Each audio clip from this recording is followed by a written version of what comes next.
যায় মনে হয় যে রাজেন্দ্রপুরে যে বন টনগুলো আছে না, এর সাথে মনে হয়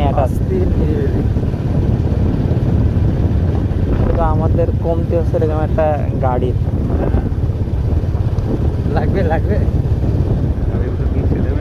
গাড়িতে পাইলে ভালোই হয়।